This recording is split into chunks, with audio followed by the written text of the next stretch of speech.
Good morning, very very good morning दोस्तों। आप सभी का बहुत बहुत स्वागत है wifi study UGC net Hindi के इस चैनल पर। मैं रोहित चौधरी आप सबका बहुत बहुत वेलकम करता हूं। दोस्तों, आई होप सब बहुत अच्छे होंगे। दिवाली आपकी बहुत अच्छी मनी होगी और बहुत अच्छा आपका ये त्योहारों का टाइम रहा होगा। और आप सबके लिए वापस एक बार बहुत बहुत शुभकामनाएं। इस 4 से 5 दिन के सभी त्योहारों की आपको ढेर सारी बहुत सारी शुभकामनाएं मेरी तरफ से। ईश्वर से कामना करता हूं कि आपके जीवन में खुशहाली ही खुशहाली आए, खुशियां ही खुशियां आपको मिले हमेशा। तो दोस्तों, मैं रोहित चौधरी आप सभी का एक बार फिर से इस wifi study UGC net Hindi के चैनल पर बहुत बहुत स्वागत करता हूं। आप लोगों ने अभी तक हमारे इस चैनल को सब्सक्राइब नहीं किया है तो बेल आइकन पर जाकर के आप लोग इसको प्रेस कर लीजिएगा और हमारे इस चैनल को सब्सक्राइब कर लीजिएगा। Thank you very much guys. बहुत बहुत अच्छा लगता है जब आप लोग इतने डेडिकेशन के साथ हमारे साथ जुड़े हुए रहते हैं। अच्छा, कुछ इन्फॉर्मेशन आपको देनी थी क्योंकि आप लोगों की पढ़ाई बाधित ना हो, इसलिए हम लोग ये जो है काम कर रहे थे। मुझे बताइएगा, अनअकैडमी पे आप लोगों ने मेरी प्रोफाइल को अभी तक फॉलो नहीं किया है तो तुरंत प्रभाव से वहां जा करके इसको फॉलो कर लीजिएगा, क्योंकि इतिहास आपको सेकंड पेपर में पढ़ाता हूं मैं और अनअकैडमी प्लस पे पढ़ाता हूं। दोस्तों, आप लोग भी अनअकैडमी प्लस ज्वाइन कर सकते हो, जिससे आपको पेपर 1 की कंप्लीट तैयारी साथ में फ्री मिल जाएगी।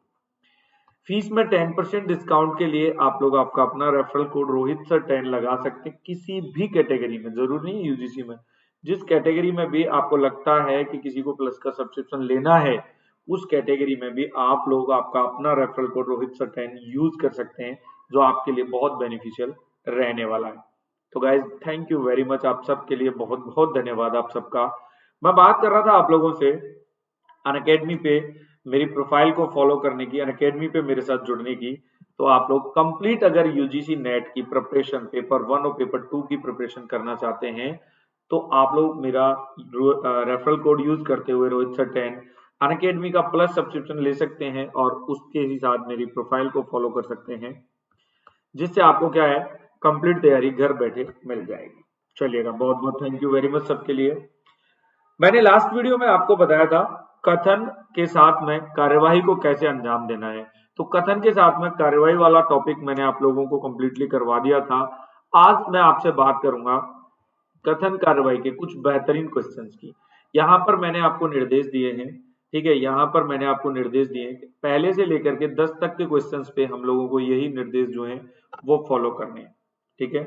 एक से लेकर के जो अपने 10 तक के क्वेश्चंस हैं, उन 10 तक के क्वेश्चंस पे हम लोगों को जो है वो यही निर्देश जो है वो फॉलो करने हैं। ये कह रहा है कि उत्तर ए दीजिएगा यदि केवल कार्यवाही पहली फर्स्ट अनुसरण करती है, और अगर केवल सेकंड अनुसरण करती है तो दो।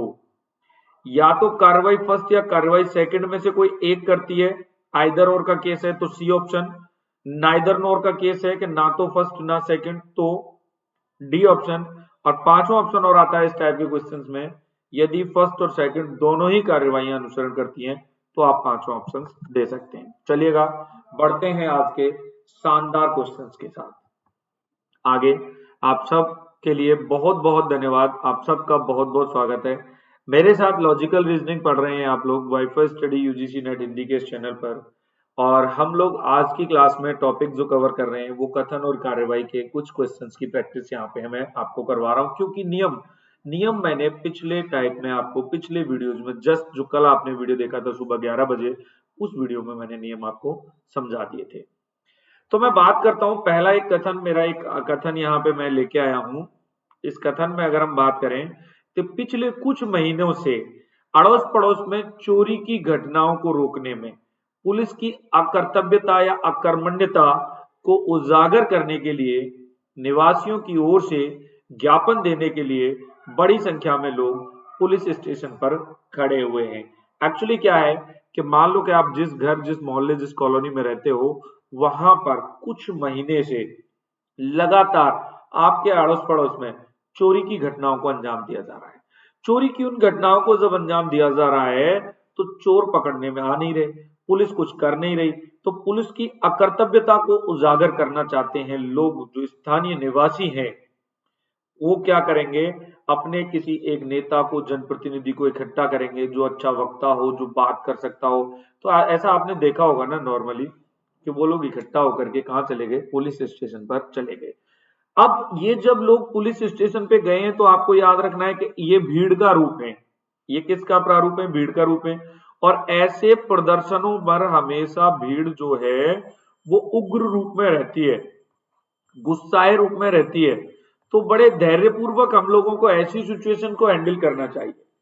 अब कार्रवाई यहाँ पे आप लोगों ने देखा कि भीड़ तो बहुत इकट्ठी हो गई पुलिस स्टेशन पर। पुलिस की अकर्तव्यता को उजागर करने के लिए निवासियों की ओर से ज्ञापन देने के लिए बड़ी संख्या में लोग पुलिस स्टेशन पर इकट्ठे हुए हैं। अब वहां के कार्रवाई आप लोग क्या करोगे?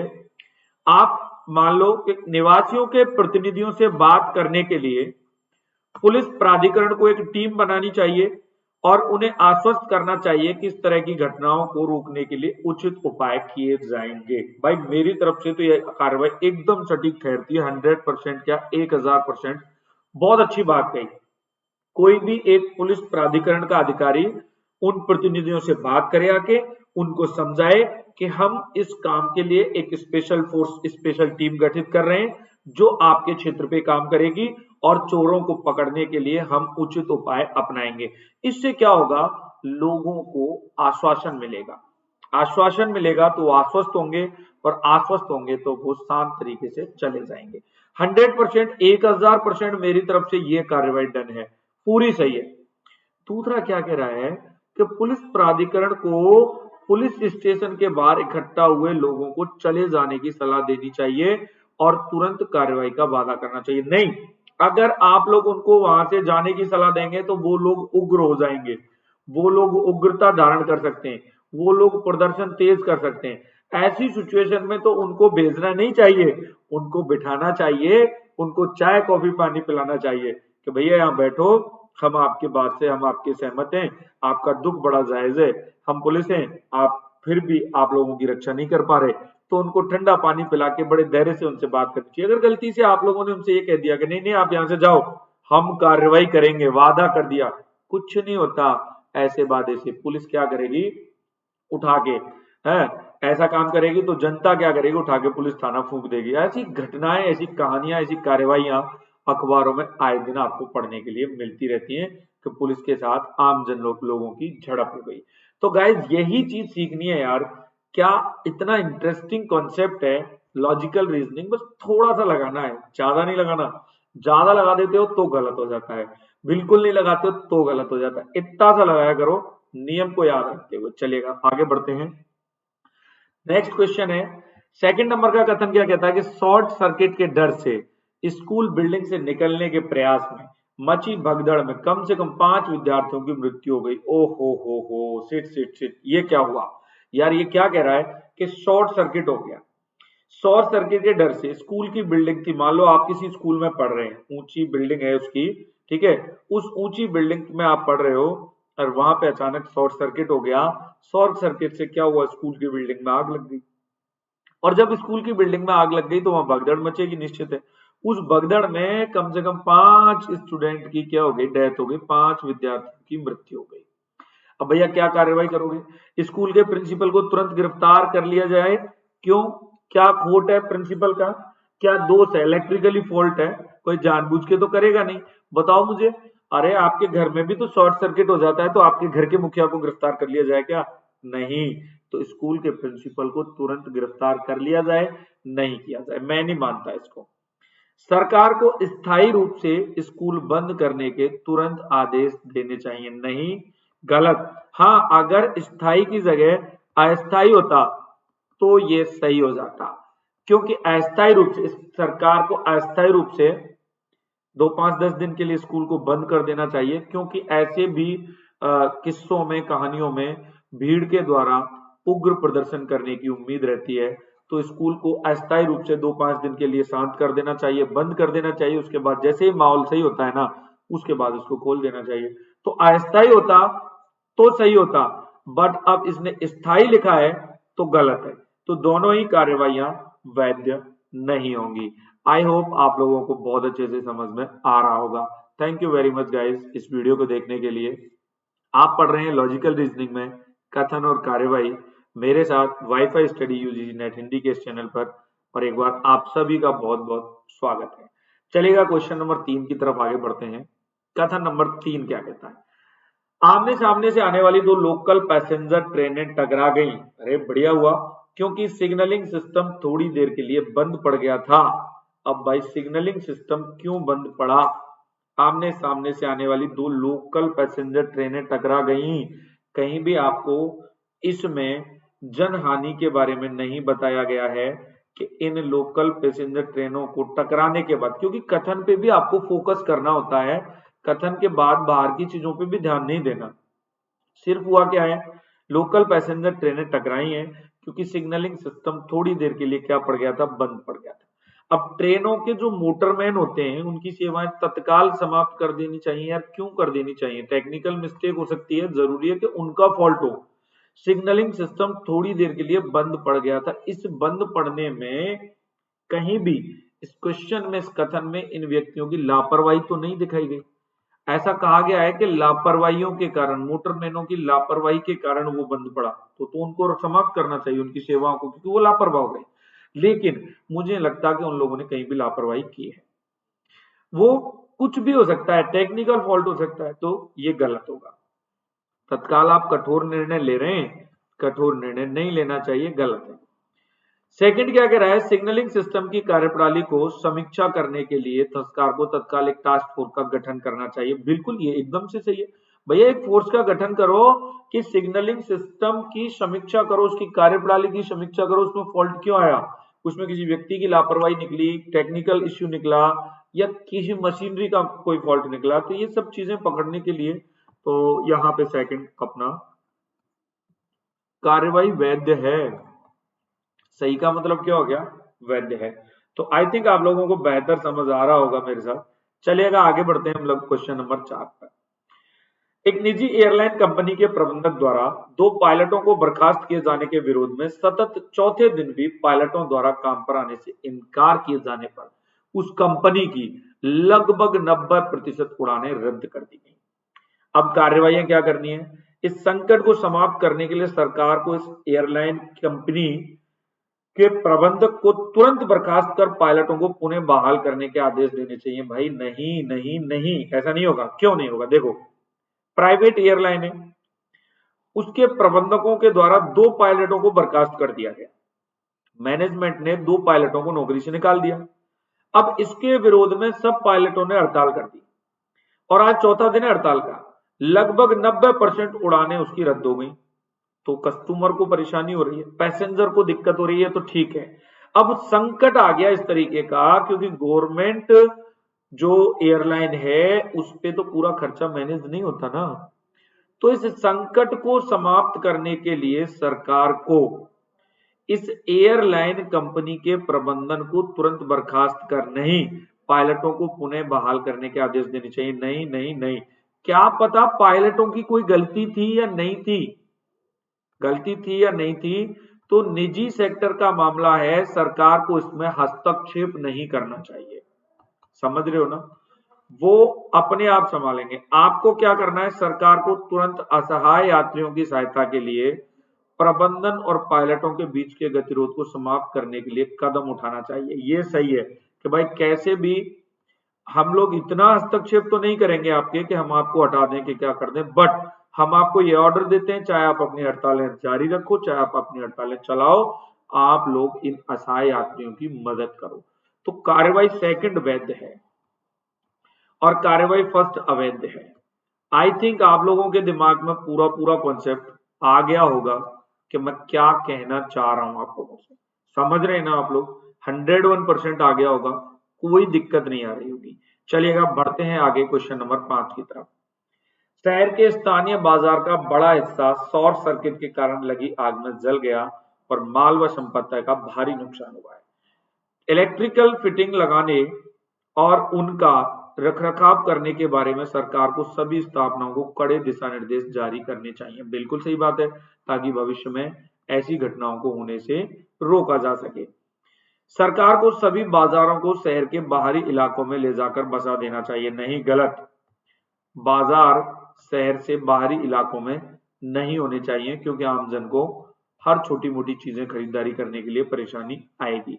तो बाजार तो शहर के बीच में ही होते हैं हमेशा, होते आए हैं, होते रहेंगे। तो फर्स्ट क्या है गलत, सही है, और सेकंड क्या है गलत है। तो गाइज आगे बढ़ते हैं क्वेश्चन नंबर 6 की तरफ। स्वास्थ्य विभाग के अधिकारियों द्वारा सिविल अस्पतालों की अचानक जांच किए जाने पर पता चला कि बड़ी संख्या में कर्मचारी अपनी उपस्थिति लगाने के बाद दिन के ज्यादातर समय अनुपस्थित रहते हैं। वाह, वेरी गुड। क्या है? स्वास्थ्य विभाग के अधिकारियों के द्वारा सिविल अस्पतालों की अचानक जांच किए जाने पर क्या पता चला कि बड़ी संख्या में अस्पताल में ऐसे एम्प्लॉय हैं, ऐसे कर्मचारी हैं जो आते हैं, अपनी हाजिरी लगाते हैं, अंगूठा लगाते हैं और उसके बाद पूरे दिन का ज्यादातर समय अपने वहां अनुपस्थिति में गुजारते हैं। क्या कार्रवाइयां करोगे आप? बताइएगा मुझे, क्या कार्रवाइयां करोगे आप? स्वास्थ्य विभाग को स्वास्थ्य विभाग को सभी सिविल अस्पतालों के कर्मचारियों की उपस्थिति की और अधिक नियमित जांच शुरू करनी चाहिए। बिल्कुल सही बात है, ताकि उन लोगों में जांच के प्रति भय बनेगा और अपने अधिकारियों के प्रति उनका समर्पण, अपने काम के प्रति उनका समर्पण बनेगा। तो मेरी तरफ से जाता है इसको 100% सही का नंबर। आप लोग क्या कहते हैं समझिएगा। किसी भी, देखो मैं ये पढ़ा रहा हूं आपको, चूंकि ये प्रीमियर वीडियो है, लाइव चैट चल रहा होता तो मैं मोबाइल पे देख लेता, आप लोगों से बात करता रहता। अगर किसी भी स्टूडेंट को किसी भी क्वेश्चन में या किसी भी कार्यवाही में डाउट है तो आप लोग डायरेक्टली मुझे कांटेक्ट कर सकते हैं। हम लोग उस कांटेक्ट को मतलब सॉरी उस प्रॉब्लम्स को आपका सॉल्व करेंगे, 101% सॉल्व करेंगे, कोई इश्यू आप लोगों को नहीं आएगा। तो स्वास्थ्य विभाग को क्या करना चाहिए? सभी अस्पतालों के कर्मचारियों की उपस्थिति की और अधिक नियमित जांच शुरू करनी चाहिए। बिल्कुल सही, 100%, ताकि लोगों में भय व्याप्त हो और वो अपने काम के प्रति अपना समर्पण रख सकें, अपने कर्तव्य का पालन कर सकें। इसके बाद अगर बात करें कि बिना प्राधिकार के अनुपस्थित रहने के दोषी पाए जाने वालों के खिलाफ अनुशासनात्मक कार्यवाही भी की जानी चाहिए। बिल्कुल सही बात है। बिना प्राधिकार का मतलब बिना परमिशन के अगर कोई व्यक्ति बिना छुट्टी लिए अनुपस्थित रहता है तो उसके खिलाफ कानूनन जो कार्यवाही होती है उस डिपार्टमेंट के लॉ के अकॉर्डिंग वो कार्यवाही की जानी चाहिए, ताकि उस व्यक्ति के साथ साथ और व्यक्तियों में भी डिसिप्लिन, अनुशासन और भय का माहौल व्याप्त हो। चलिएगा दोस्तों, बढ़ते हैं आगे क्वेश्चन नंबर 7 की तरफ। कथन नंबर 7 क्या कहता है कि सरकार द्वारा निधि प्राप्त बहुत सी स्वायत्त संस्थानों या संगठनों को गैर व्यावसायिक व्यक्तियों द्वारा चलाए जाने की सूचना है, जिससे वे अव्यवस्था और बद इंतजामी में परिणित हो रही हैं। कार्रवाइयां सरकार द्वारा निधि प्राप्त, सरकार जो जिनको डोनेशन देती है, ऐसी बहुत सी स्वायत्त संस्थाएं हैं, मतलब एक तरीके से अर्ध सरकारी कह सकते हैं उनको आप, ठीक है, अर्ध सरकारी कह सकते हैं। अब अर्ध सरकारी जो संस्थान है उनको क्या कर रहे हैं, कुछ लोग गैर व्यावसायिक व्यक्तियों के द्वारा चलाए जाने की सूचना मिली है, जिससे वे अव्यवस्था और बद इंतजामी में परिणित हो रही है। ठीक है, अब क्या हो रहा है, कार्रवाइयों की बात करते हैं। सरकार को संस्थाओं व संगठनों की स्थिति में सुधार लाने के उपाय सुझाने के लिए तत्काल एक समिति नियुक्त करनी चाहिए। बिल्कुल सही है, 100% मेरी तरफ से इसको सही जाता है, 100 जाता है। सरकार को ऐसे संस्थाओं व संगठनों की स्थिति में सुधार लाने के लिए उपाय सुझाने के लिए तत्काल एक समिति नियुक्त करनी चाहिए। और दूसरी चीज, सरकार को इन संस्थानों या संगठनों को अपनी आय और व्यय के बारे में भी विस्तृत रिपोर्ट प्रस्तुत करने के लिए कहना चाहिए। ये भी बिल्कुल 100% सही है। अगर वो अपनी आय व्यय का सही ब्यौरा, पूरी विस्तृत रिपोर्ट प्रस्तुत करेंगे तो वहां भ्रष्टाचार या वहां पर धांधली जो है उसकी जो प्रॉब्लम्स है वो काफी हद तक क्या हो जाएगी, दूर हो जाएगी। तो आई थिंक आप लोगों को ये समझ आ रहा होगा आज का हमारा जो कंटेंट है जिसको हम लोग यहाँ पे पढ़ रहे हैं कंप्लीटली, तो वो सब आप लोग देख सकते हैं यहाँ पे। ठीक है दोस्तों, चलिएगा, बहुत बहुत धन्यवाद। हम लोग बात करते हैं यहाँ पे अभी आज के कंटेंट को लेकर के। तो नेक्स्ट क्वेश्चन आज का आपको दिखाई देता है, शहर में बहुत से लोगों की अत्यधिक संक्रामक दिमागी बुखार से पीड़ित होने की सूचना है। कार्रवाई क्या करेंगे आप? भाई शहर में बीमारी फैल गई है, जैसे अभी कोविड फैला हुआ है ऐसे ही दिमागी बुखार की एक बीमारी फैल गई शहर में। तो ये घटना है, मीन समस्या है, और मैंने आपको शुरू से इस टॉपिक में पढ़ाया था कि समस्या या घटना दी जाती है जिसका निदान करना होता है कार्रवाइयों के द्वारा। ये कह रहा है कि जिन लोगों को दिमागी बुखार से ग्रस्त होने का निदान किया गया है उन्हें अस्पतालों के अलग थलग वार्डों में दाखिल किया जाना चाहिए। क्यों किया जाना चाहिए? जब निदान हो गया तो उनको छुट्टी देकर के घर भेज दो। जब निदान हो गया तो उनको छुट्टी देकर के घर भेज देना चाहिए ना। और सेकंड क्या कह रहा है कि सरकार को सभी नागरिकों से ऐसे सभी रोगियों को अविलंब अस्पतालों में भर्ती करने की अपील करनी चाहिए। एक्चुअली जो है लोगों को बताना चाहिए यहाँ पे कि किस तरीके से आप लोग जो है यहाँ पे काम करेंगे। तो देखिएगा, मैं बात कर रहा था आप लोगों से, चलिएगा आगे बात करते हैं। हाँ, यहाँ पे ये एक कंसेप्ट दिखाई दे रहा है आपको क्वेश्चन नंबर 8 में कि शहर में बहुत से लोगों की अत्यधिक संक्रामक दिमागी बुखार से पीड़ित होने की क्या है सूचना है। तो इसमें एक घटना, एक समस्या को आपके सामने रखा गया है। अब ये कह रहा है जिन लोगों को दिमागी बुखार से ग्रस्त होने का निदान कर दिया गया है उन लोगों को घर भेज दो। ठीक है, उन लोगों को क्या कर दो? उन लोगों को घर भेज दो। उन लोगों को घर भेज दो। अब घर भेज देना चाहिए और ये कह रहा है कि अस्पतालों के अलग थलग वार्डों में दाखिल किया जाना चाहिए। तो वार्डों में दाखिल नहीं कहेंगे, मेरी तरफ से ये जाएगा गलत। सेकंड की बात करूं, सरकार को सभी नागरिकों से ऐसे सभी रोगियों को अविलंब अस्पताल में भर्ती कराने की अपील की जानी चाहिए। बिल्कुल, अभी जैसे कोविड के टाइम पे आप लोगों ने सुना था ना, गवर्नमेंट बहुत प्रयास कर रही है। गवर्नमेंट रेगुलर बताने का प्रयास कर रही है कि भाई आप लोग जो है अपनी जांच करवाएं और पॉजिटिव होने पर उसको छुपाएं नहीं, आप लोग गवर्नमेंट को बताएं, डॉक्टर्स को बताएं, अस्पताल में जाएं। तो ऐसा क्या है, ऐसे एक अपील करेगी गवर्नमेंट भी, अपील करेगी कि गवर्नमेंट क्या करेगी कि जितने भी लोग हैं और उन लोगों को क्या करना है, अस्पताल में भर्ती कराना है। तो ये पूरा 8 क्वेश्चन है। नेक्स्ट क्वेश्चन की बात करूं बच्चों, मौसम विभाग मौसम विज्ञान विभाग ने अभी हाल ही में सूचित किया है कि देश के अधिकांश भाग में मानसून के सक्रिय होने में कुछ देरी होगी। इस बार क्या है कि मानसून देरी से आएगा, ये मौसम विज्ञान विभाग ने हाल ही में सूचना दी है। तो एक प्रॉब्लम है। तो कार्यवाही क्या है कि देश के सभी औषकों को मौसम की भविष्यवाणी से अवगत कराना चाहिए। कृषकों को, ये औषकों को नहीं है, ये कृषकों को आएगा, थोड़ा सा मिसप्रिंट है।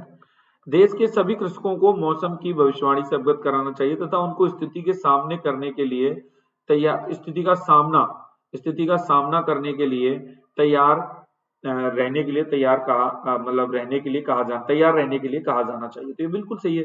देश के जितने किसान हैं भैया, मौसम विभाग की जिम्मेदारी बनती है कि उनको, किसानों को आप लोग मौसम की भविष्यवाणी से टाइम टाइम पे अवगत कराते रहें और उनको ये भी बोलना है कि जैसी भी वस्तु स्थिति बनती है उसके हिसाब से आप लोगों को क्या करना है, तैयार रहना है, खुद को मैच्योर करना है, खुद को मैनेज करना है।